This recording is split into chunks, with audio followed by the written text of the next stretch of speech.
Hello everyone and welcome to math zone. और आज के इस वीडियो में हम सॉल्व करना सीखेंगे इस क्वेश्चन को। This question was asked in JEE advance 2017 for 3 marks और ये पूछा गया था as a integer type question. और ये क्वेश्चन इतना सिंपल है that even a class 10 student can solve this. So if you are interested in solving this question on your own, you can pause the video, otherwise you can follow along. So मैं सबसे पहले आपको जो question है वो एक बार explain कर देता हूँ. So we have been given that the sides of a right angle triangle are in arithmetic progression, जिसका जो एरिया है वो है 24 के बराबर और हमें फाइंड आउट करना है the length of the smallest side. सबसे पहले हम यहाँ पे एक राइट एंगल ट्राइंगल कंसिडर कर लेते हैं. अब क्योंकि हमारे पास गिवन है that the 3 sides are in AP, और जब भी हमारे पास कोई 3 चीजें एपी में गिवन होती हैं तो हम उसे एज्यूम करके चलते हैं that those are a minus d, a and a plus d. So basically ये आ गई हमारी 3 sides of the right angle triangle. तो आप चाहे तो इन्हें चेक करके भी देख सकते हैं. तो अगर आप इसे चेक करके देखेंगे तो यहाँ पे जो कॉमन डिफरेंस आएगा दैट विल बी 2d. तो अब हम यहाँ पे आइडेंटिफाई कर लेते हैं कि इनमें से कौन सा हाइपोटेन्यूज होगा, कौन सा बेस होगा और कौन सा हाइट होगा.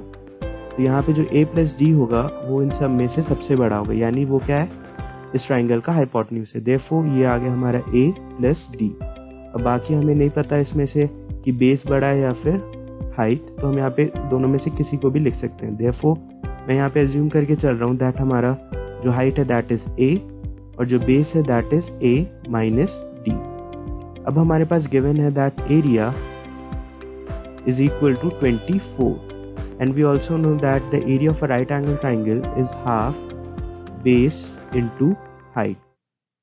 तो अब जस्ट हम यहाँ पे बेस और हाइट की जो वैल्यू है वो सब्स्टिट्यूट कर देंगे. देयरफॉर हमारा जो बेस है वो आ जाएगा a माइनस डी एंड जो यहाँ पे हाइट है that will be a. So on putting the values of b and h, we will be getting 1/2 into base that is a minus d into a is equal to 24. So अगर आप इस equation को यहाँ पे solve करेंगे तो आपके पास आएगा a square minus a d is equal to 48. So आप अगर यहाँ पे देखें तो आपके पास दो अननोन्स हैं, पहला है आपका a और दूसरा है d.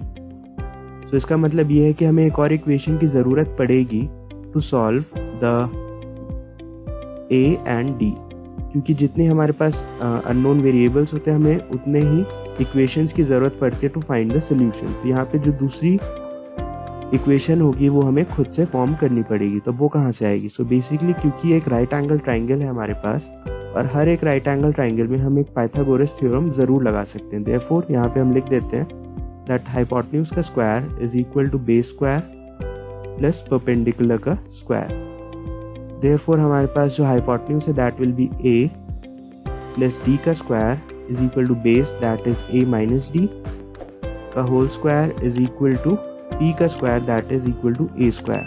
On simplifying you will get a square plus d square plus 2ad is equal to a square plus D square minus 2ad plus A square. तो यहाँ पे जब आप इसे और सिंप्लीफाई करेंगे तो ए स्क्वायर से ए स्क्वायर कट जाएगा और डी स्क्वायर से जो डी स्क्वायर है वो भी कट जाएगा. तो यहाँ से आपको मिलेगा that a square minus 4ad is equal to 0. और यहाँ पे आप जब a कॉमन निकालेंगे तो आपको मिलेगा a minus 4d is equal to 0. यहाँ पर दो केसेस हैं, ईदर जो a है that can be equal to 0 और a minus 4d is equal to 0. ये वाला केस तो नॉट पॉसिबल होगा. रीजन बहुत ही सिंपल है, क्योंकि जो a है वो साइड है और साइड कभी भी 0 के बराबर नहीं हो सकती. देयरफॉर ये यहाँ से एलिमिनेट हो जाएगा और आपको मिलेगा यहाँ से a is equal to 4d.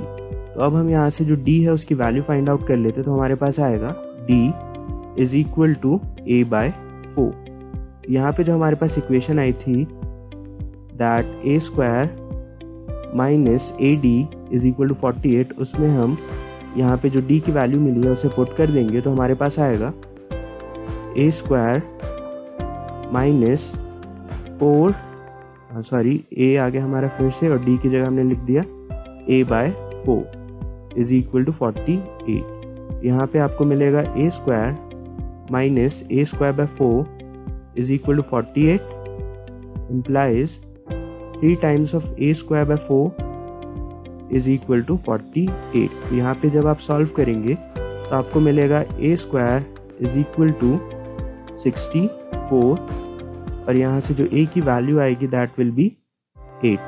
तो मैं यहाँ पे नेगेटिव वैल्यू जो है वो कंसिडर नहीं कर रहा क्योंकि जो साइड्स होती हैं वो कभी भी नेगेटिव नहीं होती। तो आपको यहाँ से पता लग गया that a is equal to 8। तो अब आप यहाँ से आप निकाल सकते हैं value of d that will be equal to a by 4 which is going to be 8 divided by 4 is equal to 2। तो अब आपको यहाँ से मिल चुका है that a is equal to 8 and d is equal to 2। Therefore जो smallest side है that will be a minus d that will be equal to a minus d is equal to 8 minus 2 is equal to 6। Therefore जो हमारा answer था वो था 6। So इस video के लिए इतना ही। मैं मिलूंगा आपको नेक्स्ट वीडियो में। Till then stay healthy and stay safe।